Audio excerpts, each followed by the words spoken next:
Selfie ako doon, ha?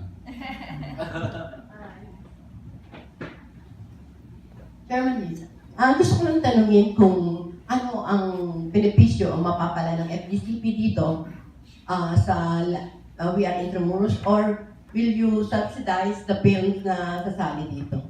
Bukod sa magpo-provide kayo ng camera. Like sabi nga ni Attorney, meron kaming partnership. So nag-sign kami ng MOA to support each other in all our programs. Isa sa mga dream naman ng FDCP on our end is sana yung ating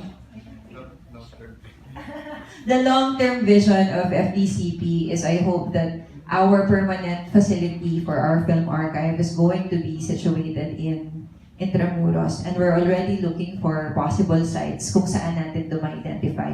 It will be such a great gift to Philippine cinema if next year, kahit man lang magkaroon ng possibility itong nakikita namin. Meron kaming location na nakikita and talagang we're really pushing for IA in supported by the different government agencies involved, TIEZA and the DOD, to sana pwede nilang itong ibigay na regalo para sa ating for Philippine cinema. So sana doon namin nakikita yung magiging Philippine Film Archive.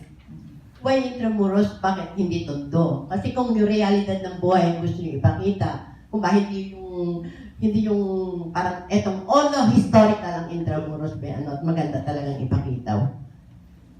Well, because this is the main vision of this partnership is to promote Intramuros as a location site.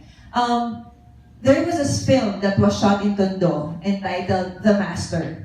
It was shot in 2016 by a Korean production company, and 80% of the film was shot in Tondo.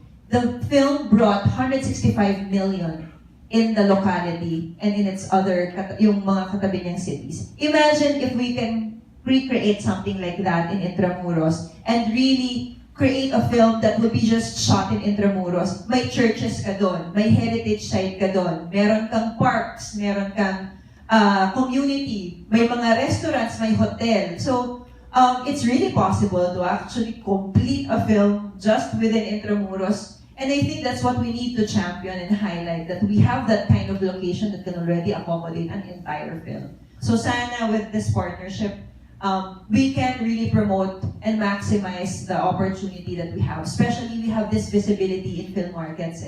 Nagpa-participate kami sa mga location expo. So, kailangan namin ng mga ganitong lugar, kailangan namin ng partnership. We are engaging with a lot of local government unit like Cebu, Davao, Bohol. May mga sarili-sarili na silang initiative to come up with a local film commission. So, what is the importance of that? Because we want them to be the one to show us and promote to us the beauty of their own respective locality, because it's an income-generating project or program. It can generate jobs, it can create film communities. Can you imagine if in Intramuros magkaroon ng regular shoot ang mga pelikula? Magkakaroon ka dyan ng mga interested na mga production houses sa paligid niya. I mean, something that can really activate our industry. Just like in Korea, di ba? Yes, oo. Yeah. Lahat ng bawat bansa ngayon ay may kanya-kanyang pasabog pagdating sa mga location incentive programs nila. But because of the lack of national incentive from the Philippines, wala tayong 30% or 20% pag nag-shoot kayo sa Pilipinas with your qualified expense. We have to look for partners na kanya-kanya. So medyo mas mahirap yung ginagawa ng FDCP kasi lumalapit kami sa iba't ibang locality. Ito po, Ilocos, ano pong magagawa nyo? Mabibigyan nyo po ba kami ng 30% para maipromote po namin sa ibang bansa? Pag nagpunta po sa probinsya ninyo, 30% po yung pwede mabigay natin discount. With Intramuros, they were the very first partner of FDCP to give us this kind of incentive. So ang bilis, mas madali sa amin i-promote na we have a location site that's very unique, and I hope that we can continue to. And Chairman Lisa, gusto kong tanungin, wala bang suporta si Mayor Erap dito, being the Mayor of Manila? Si Actually, Mayor naman po very supportive sa lahat po ng ginagawa ng Intramuros Administration. Eh. So, he's a member of our board of administrators din po. So, I think wala naman pong ano yun, that he's very supportive of all our efforts. Especially pagka nalaman po niya that we are also doing this in partnership with the FDCP. Thank you. Actually, I think Chairman or Chairperson has partially answered some of the answers that I would throw or the questions that I would throw to you, no? Because we are Intramuros concept is also to entice, foreign productions to come to the Philippines and do their productions here.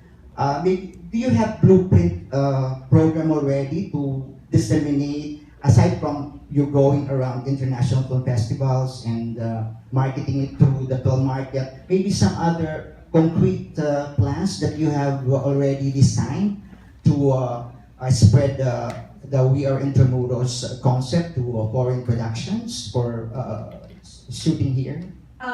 The Film Philippines program as a concept already has a blueprint. Kumbaga, because of the Philippine Film Expert Services Office, which is an office under FDCP, yung participation namin sa film market, meron na kaming brochure to just promote Philippines in general as a location site. Even with the lack of incentives, what we do is we partner with different line agencies so that we can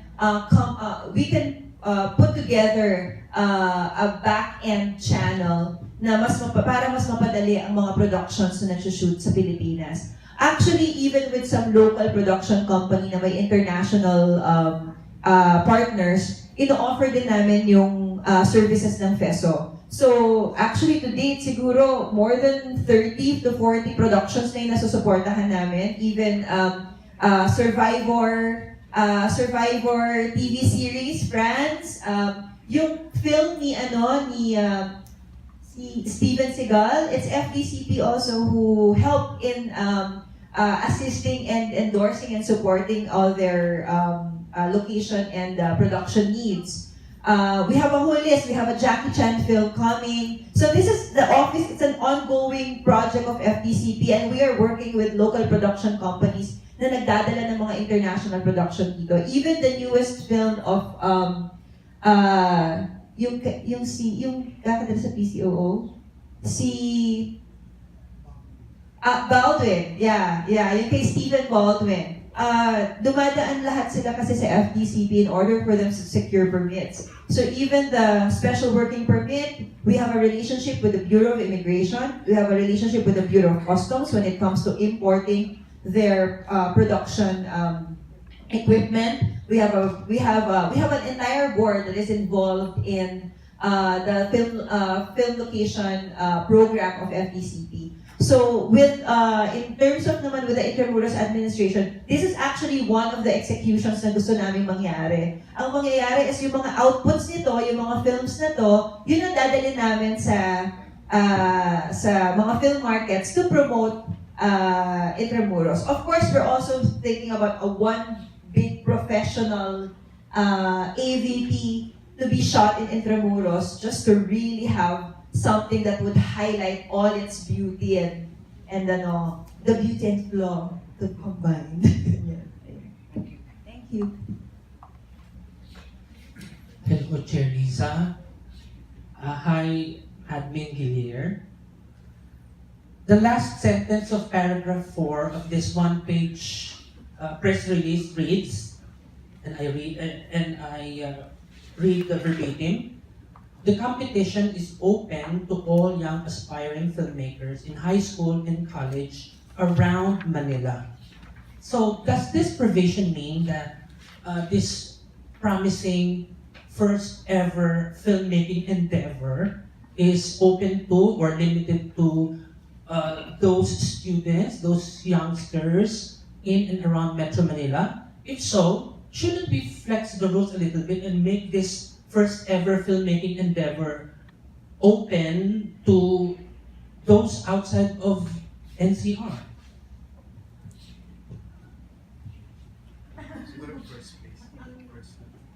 Hindi kasi I think what we need to do first, in line with the goal of Intramuros administration to engage its constituents, at especially yung mga estudyante na nag-aaral sa around Intramuros, take ownership of their locality, to be proud that there is such a challenge that really champions them and would like to hear their voice. For me, I would want to encourage lahat ng schools around Intramuros and Manila to take pride of what they can discover in Intramuros. Kasi doon na sila nakatira eh. I'm sure may mga sarili-sarili silang sulok sa Intramuros na pinupuntahan with their schoolmates. But how you can immortalize this location into a film? And I think sana sa mga susunod pang mga events natin, we can engage the entire Philippines to give importance to Intramuros, but bakit hindi natin umpisahan sa mga mismong residente around Manila to give and iba rin din kasi siguro yung gagawa tayo ng event na sila ang pinaprioritize din natin. Kasi syempre pag open laging ang nangyayari, sila yung nakatira sa loob ng Intramuros, sila ang nakatira sa Manila, sila yung hindi napipili. Sila yung hindi because it's so open that you don't hindi tayo naka-center dun sa sino ba talaga din yung pwedeng mag-benefit, sino ba yung target, 'di ba? So for me, isa sa mga discussion namin ni attorney is how can we engage the students around Intramuros to take pride that they live there, they study there, it's kind of like their second home.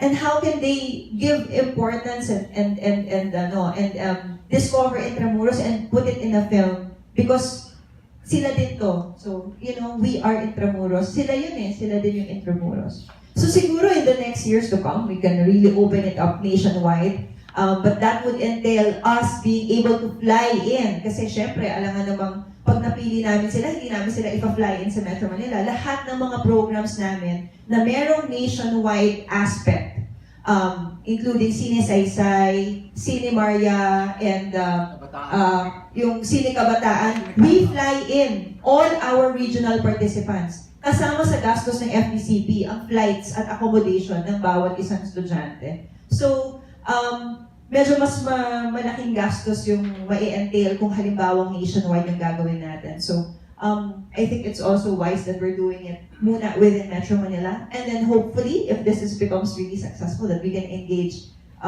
other regions of the country to visit and really explore Intramuros.